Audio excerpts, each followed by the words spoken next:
आप सभी लोगों का स्वागत है फिर से एक बार क्रिक जोन में। आशा करता हूँ सभी लोग सही सलामत होंगे। तो चलिए शुरू करते हैं आज का वीडियो, जहाँ पे ये जो 16वां मुकाबला था WPL 2025 का, और वहां पे यूपी वॉरियर्स बना मुंबई इंडियंस। एक बहुत ही महत्वपूर्ण मुकाबला, क्योंकि ये मुकाबला तय करते कि टॉप 3 के रेस में बने रहने के लिए कौन अभी भी बाकी रहेगा और किसके लिए मुश्किल लात बढ़ जाएगा हार के बाद। तो इसलिए यह मुकाबला महत्वपूर्ण था यूपी वॉरियर्स के लिए भी और मुंबई इंडियंस के लिए भी। लेकिन वहां पे जो शुरुआत था, यूपी वॉरियर्स हालांकि पहले बल्लेबाजी करने के लिए उतरे। हालांकि टॉस तो मुंबई इंडियंस से जीता था।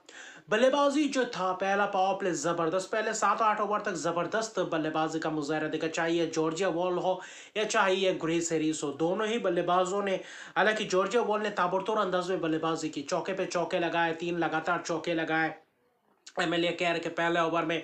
फिर वहां पे देखे तो शबनम इस्माइल के ओवर में भी महंगे गए, अच्छी खासी शॉट्स लगाए, तो वहां पे रन्स आ रहे थे। नताली सीबरब्रंट के ओवर में, हालांकि नताली सीबरब्रंट एक ठीक ठाक एक आध ओवर को छोड़ दे तो बाकी ओवर्स अच्छी खासी किए। बाकी अमनजोत कौर को गेंदबाजी करने लाए थे, वहां पे भी महंगे रहे, तो वहां पे गेंदबाजी उतना खास दिखा नहीं पावर प्ले में, जो पावर प्ले में होना चाहिए था। 8वें ओवर तक 74 रन बन चुके थे और पहला विकेट गिरा था, और किसने चटकाया था वो था, खास तौर पे देखे तो नताली सीबरब्रंट ने, और वहां पे माफ कीजिएगा हेले मैथ्यूज ने हालांकि ग्रेस हैरिस को चलता किया। कैचेस छूटे भी थे, लेकिन वहां पे शॉर्ट फाइनले के हाथों कैच दे बैठे, जबरदस्त कैच पकड़ा कमलिनी ने। 28 रन बनाए 25 गेंदों में, लेकिन योगदान में जबरदस्त दिया। सलामी जोरी ने 74 रन जोड़ चुके थे 8 ओवर में।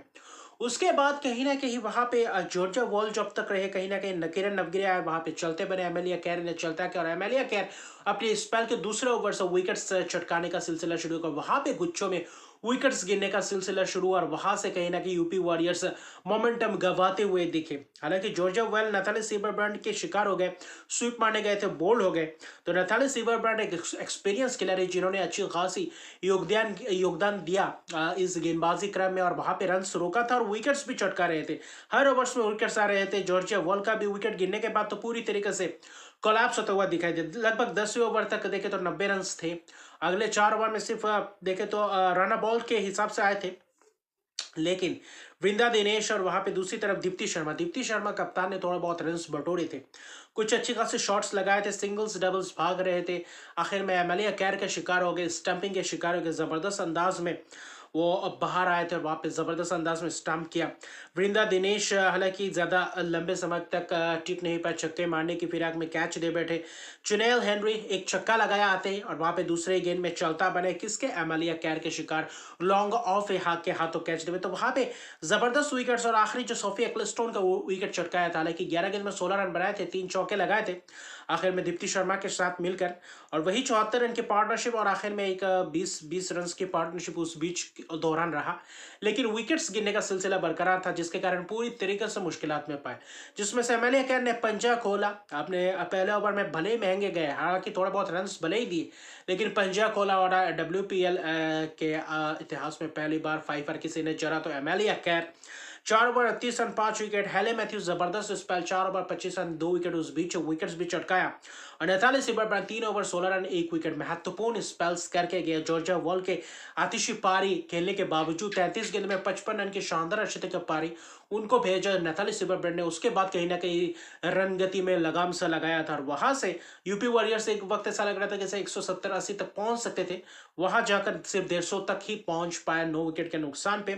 तो अच्छी खासी वापसी के मुंबई इंडियंस ने, और वही सलामी जोरी का जो पार्टनरशिप था, उसके अलावा बाकी कोई भी पार्टनरशिप्स लग नहीं पाए, ना तो डटे रह पाए क्रीज में। और एमेलिया कैर की एक बहुत ही उम्दा किस्म की गेंदबाजी ने पूरी तरीके से पंजे खोला, और वही ने मोमेंटम को मुंबई इंडियंस की तरफ लाकर खड़ा किया। और वहां पे जो शुरुआत था, मुंबई इंडियंस चेस करे थे 151 रन का, अच्छी खासी चेस। हेले मैथ्यूज थोड़े बहुत पहले 10-12 गेंद 15 गेंद वहां पे थोड़ा बहुत जूझते हुए दिखाई दिए, वहां पर थोड़ा बहुत स्ट्रगल करते हुए दिखाई दिए। क्रांति गौर, चुनेल हेनरी ने ठीक ठाक गेंदबाजी की, वहां पे शॉट्स उनके खिलाफ भी लगे, लेकिन वहां पे कहीं ना कहीं एमएलए कैर आज ओपन करते हुए नजर आए।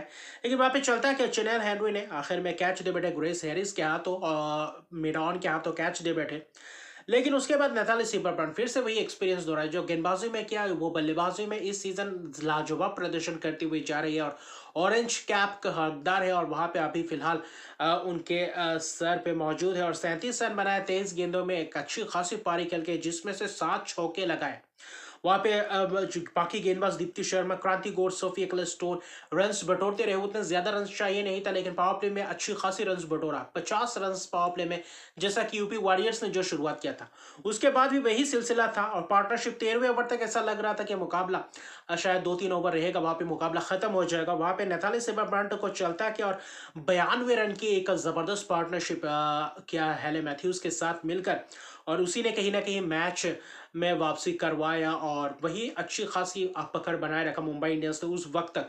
गुरेज हैरिस को लाया और बहुत ही देर से लाया, मुझे लगा क्यों उससे पहले पावर प्ले में एक आध ओवर डलवा सकते थे, बीच में ओवर्स करवाए थे, तो करीबन 10वें ओवर के करीब वहां पे लाए थे और वहां पे आते ही विकेट चटकाया था नैथाली सेबाब्रांट का। हालांकि 37 रन बनाकर चलते मैंने जबरदस्त कैच पकड़ा दीप्ति शर्मा ने।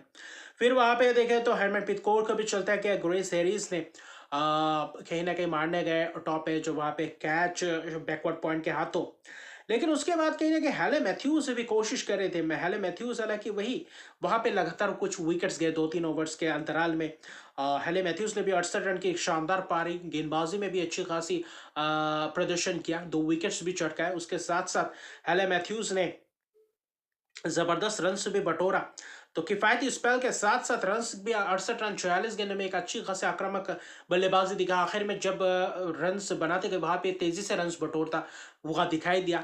2 छक्के लगाए 8 चौकों के मदद से पूरी तरीके से मुंबई इंडियंस को इस मैच को अपने गिरफ्त में कर दिए थे। हरमनप्रीत कौर के विकेट गिरने के बाद अमनजोत कौर और यस्तिका भाटिया, क्योंकि आज डाउन द ऑर्डर भेजा था, यस्तिका भाटिया को बनना ओपन करते हुए नजर आते और वहां पे ऐसा लग रहा था मैच फंस गया था। 6 ओवर में 30 रन चाहिए था, वहां पे बॉल्स डॉट बॉल्स दिख रहे थे, 3-4 रन के ओवर्स आ रहे थे। वहां पे ऐसा लगा कि कहीं ना कहीं ये मैच फंस ना जाए। 15 गेंदों में 12 रन के करीब चाहिए था, ऐसा लग रहा था कि प्रेशर बढ़ रहा है, लेकिन वहां पे एक आध चौका आया, 2 चौके आए, यस्तिका भाटी ने लगाया, अमनजीत कौर ने लगाया और वहां से कहीं ना कहीं मुकाबले को लेकर गए। और वहां पे दीप्ति शर्मा ने 19 ओवर डाला था, वहां पे 2 चौके लगाया यस्तिका भाटी और अमनजीत कौर ने, और इसकी के साथ मैच जितवा कर ले गए। और वही एक जबरदस्त प्रदर्शन, 18.3 ओवर में ये चेस को पूरा किया, 6 विकेट की एक जबरदस्त जीत।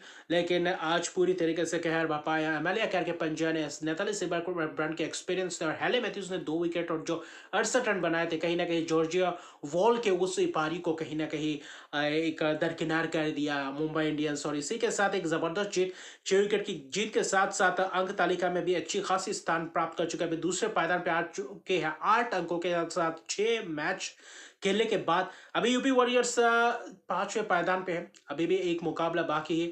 अगर वो जीतते भी है तो कहीं ना कहीं टॉप 3 में आ सकते हैं, लेकिन वो महत्वपूर्ण रहेगा कि गुजरात जायंट्स कैसा प्रदर्शन करती है अपने आने वाले मैचेस में, तो वहां पे एक नजरें दोहराएंगे और एक अच्छी खासी रेस देखने को मिल रहा है। अभी भी दूसरा और तीसरा स्थान पुख्ता नहीं, हालांकि मुंबई इंडियंस आज जीत के कहीं ना कहीं थोड़ा बहुत पुख्ता कर दिया है प्ले ऑफ के रेस में पहुंचने के लिए। तो अभी के लिए इतना ही रखा। अभी तक मेरे चैनल को सब्सक्राइब नहीं किया तो मेरे चैनल को सब्सक्राइब कर दीजिए, लाइक शेयर कमेंट जरूर कीजिए। तब तक के लिए गुड बाय।